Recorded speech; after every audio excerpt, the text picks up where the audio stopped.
Why do Christians conveniently ignore the Bible verses that don't fit their narrative? Well, this ought to be interesting. Matthew 19:21, Jesus says, "Sell all your possessions and give to the poor." I guess Joel Osteen missed that one. Hey, I'm all for Joel Osteen catching a stray here, but it's because Jesus is talking to one person.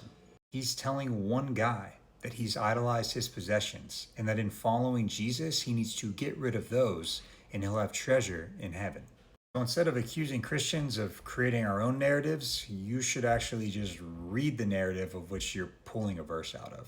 Leviticus 11, eating pork is forbidden. So y'all better put that bacon down before you start quoting the Bible at me. Christians don't hold to the Jewish dietary laws because in the New Covenant, all foods are declared as clean, and it's attested to in multiple places in the New Testament, including here in Mark 7, verses 18 and 19. Corinthians 11, women must cover their head while praying. So y'all really do be picking and choosing what head coverings you find offensive. There is some conversation on whether or not this is a practice for all time or just for their context in Corinth. In verse 4, men are actually not allowed to cover their heads when they pray, while women should cover their heads. And the reasoning for both is connected to the desire to pray and to worship God in a respectful and honoring way, and not a way like the pagans do it.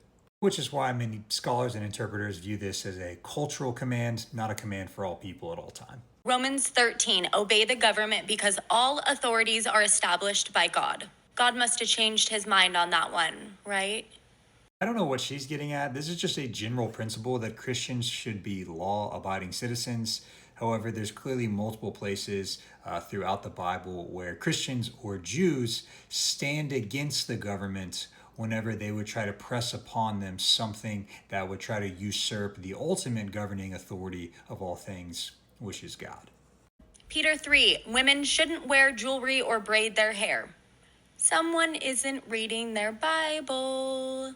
It's 1 Peter 3, and earlier it was 1 Corinthians. I don't know why she's leaving that out. And once again, this is just a general principle for women that a godly woman, her true beauty should be found in her character, not in her appearance. It's not saying that you can't look beautiful or wear jewelry or whatnot. And then my personal favorite, Deuteronomy 23. No man with crushed testicles or a cut off penis may enter the assembly of the Lord.